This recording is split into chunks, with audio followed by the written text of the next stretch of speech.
Peringati Hari Anak Nasional, Ruang Anak Dunia Foundation salurkan bantuan sembako dan berbagi bahagia kepada Yayasan Panti Asuhan Khusus Mentawai pada 8 Agustus 2021. Dalam kondisi pandemi COVID-19, dibutuhkan kepedulian dari berbagai pihak untuk membantu mengurangi kesulitan masyarakat yang dihadapi. Ruang Anak Dunia Foundation dari tim ikan asin Bose menyalurkan bantuan berupa sembako kepada Panti Asuhan Khusus Anak Mentawai yang berada di Kota Padang pada Minggu 8 Agustus 2021.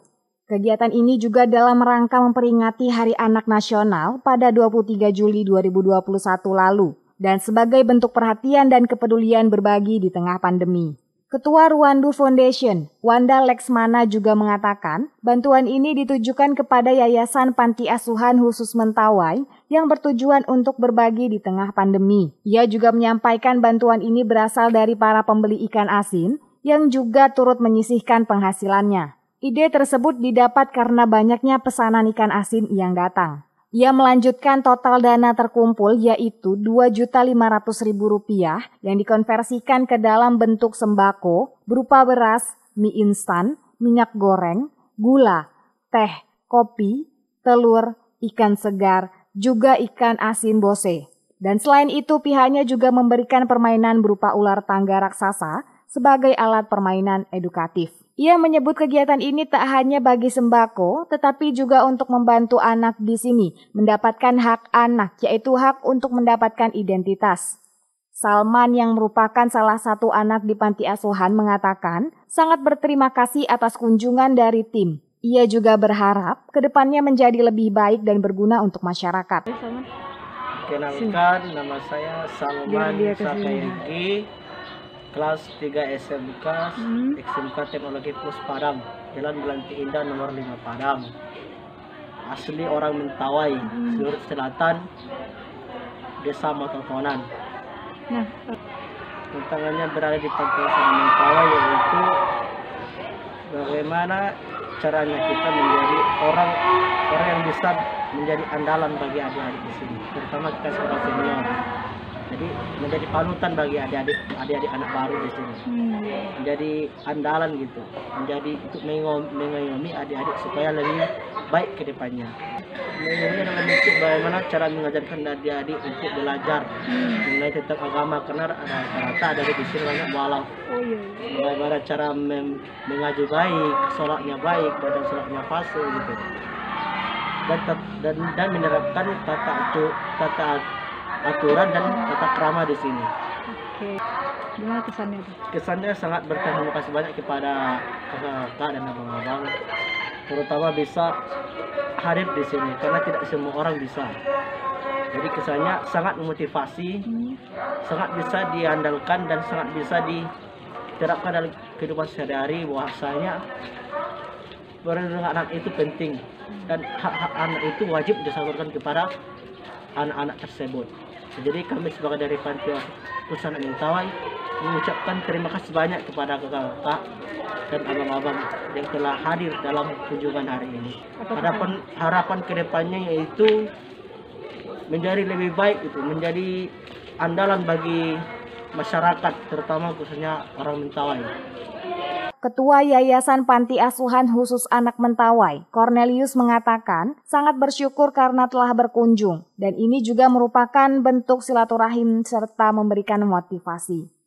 Yang pertama tentu kita bersyukur kepada Allah SWT karena dengan izin beliau lah menggerakkan hati setiap manusia. Apakah itu melalui lembaga, melalui individu, melalui swadaya masyarakat, melalui pemerintah. Tentu gerakan hati itu sehingga mereka bisa sampai ke sini. Yang kedua tentu ini membangun silaturahim ya, antara kita manusia, terkhusus antara kita sesama muslim. Yang ketiga tentunya ini akan memberikan motivasi ya, apalagi ini menyangkut ruang bisnis ya, ikan asin. Karena ini baru di Bose, ini baru segelintir kecil. Ini dusun ini. Mudah-mudahan dengan promosi ini dusun-dusun lain, desa-desa lain akan termotivasi. Yang keempat itu memberikan edukasi kepada masyarakat, khususnya anak-anak kita.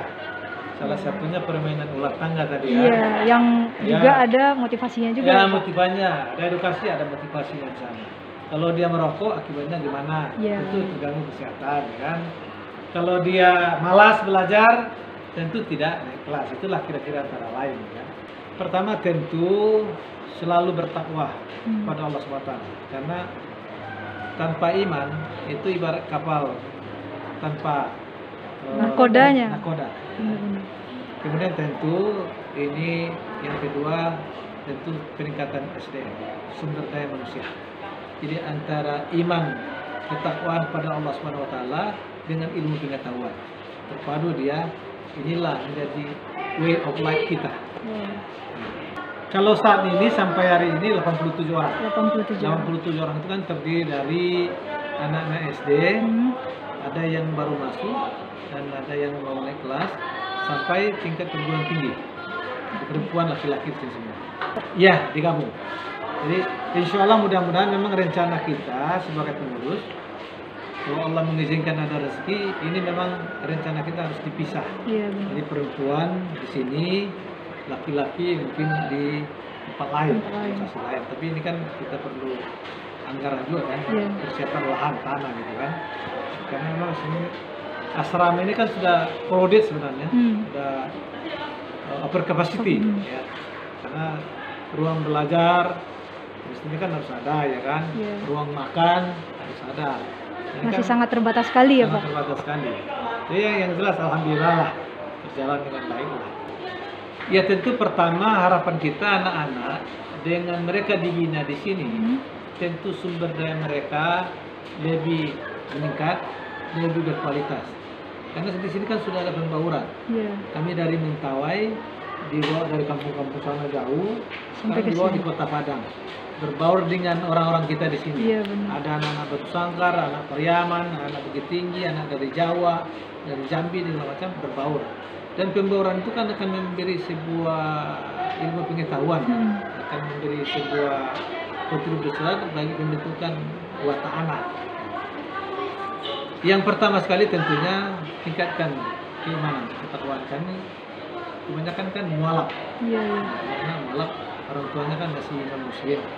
Tentu dengan kehadiran mereka di sini, tentu mereka semakin beriman tentang Islam. Pertama kan mengaji, mengaji, kemudian kepemimpinan. Salah satunya kan muhadarah ya, setiap minggu. Yang ketiga belajar kelompok. Ada masing-masing kelompok kan ada pemimpin mereka. Itu 3 hal yang kita lakukan sebagai kegiatan rutinitas. Ya, pesan kita tentunya ke depan prinsipnya supaya lebih baik. Dari tahun ke tahun, dari waktu ke waktu. Harus lebih baik terus ya, Pak. Harus lebih baik lagi. Harus lebih baik lagi. Kemudian kunjungan ini kalau dapat tentu akan ada rutinitas. Terus berkelanjutan ya, Pak. Karena menyangkut hidup layak anak itu perlu kebersamaan kita. Jadi individu, lingkungan masyarakat, dan pemerintah. Mulai dari tingkat RT sampai presiden. Jadi yang kita bina ini kan manusia. Iya, benar. Maaf ngomong, lain kita beternak ayam 100 ekor cukup 1 orang dan selesai. Jadi mengatur anak itu perlu kebersamaan. Karena lingkungan itu 50% pengaruhnya. Kalaupun dia baik di dalam keluarganya, keluar dari rumahnya, dia akan bergaul dengan orang-orang yang tidak beres. Dan efeknya itu luar biasa. Ya, baik, pertama kami mengucapkan terima kasih kepada pembeli ikan asin Bose ini. Sebenarnya ini tujuan kita untuk berbagi di tengah pandemi. Alhamdulillah terkumpul dana yang sebenarnya itu berasal dari pembeli ikan asin. Karena pada setiap pembelian setengah kilo ikan asin itu akan didonasikan untuk program Pusat Anak. Yang kedua, kami juga ingin memaknai bahwa kita ingin berkegiatan dengan anak-anak di LKSA Panti Asuhan khusus anak Mentawai ini dalam rangka memperingati Hari Anak Nasional yang jatuh pada tanggal 23 Juli tahun 2021 ini.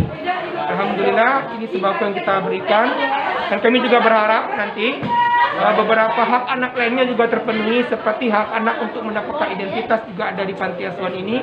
Makanya tadi kami mendorong supaya dikumpulkan data bagi anak-anak yang belum mempunyai akte kelahiran. Kita akan bantu nanti untuk pengurusannya. Nah itu berapa banyak sih Bang dana yang disalurkan untuk panti asuhan ini? Ya, secara kalau dikumpulkan dananya itu dari pembelian ini, dari program sosialnya, itu kurang lebih 2.500.000 yang kita konversikan ke sembako.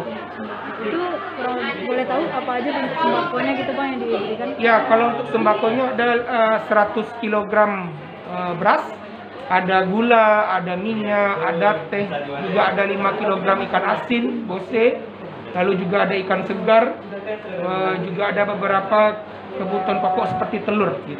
Dan kami juga memberikan ular tangga raksasa sebagai alat permainan edukatif bagi anak-anak di sini nanti, supaya mereka bisa mengisi hari-hari dengan penuh semangat, ceria bersama teman-teman di sini. Nah untuk selanjutnya mungkin ada program lain nggak Bang? Atau stuck sampai di sini apa gimana? Ya, ini sebenarnya tujuan kita tidak hanya berhenti di sini saja. Ini untuk bagaimana kita bisa berbagi dengan anak-anak yang lainnya. Jika ada nanti masyarakat, jika ada mungkin nanti media yang mendapatkan informasi bagi anak-anak yang membutuhkan lainnya, tapi tidak di panti asuhan, insya Allah kami akan bantu dengan program ini. Harapan Abang nih ke depannya gimana Bang? Ya, harapan ke depannya kita berharap juga kepada pemerintah untuk satu, melaunching atau mempromosikan perlindungan anak dalam situasi pandemi, yaitu dengan program vaksinasi anak. Karena sekarang sudah ada program itu 12 tahun hingga 17 tahun anak boleh divaksin. Yang kedua, mari bersama-sama pula kita cegah penularan COVID-19 ini. Salah satunya adalah terhadap anak yang terkena dampak COVID, agar mendapatkan bantuan-bantuan lainnya dari pemerintah dan dari berbagai pihak sebenarnya, supaya bisa berkontribusi untuk anak-anak di Kota Padang ini. Dari Padang, Sumatera Barat, Delvi dan Anggi, Nagari TV melaporkan.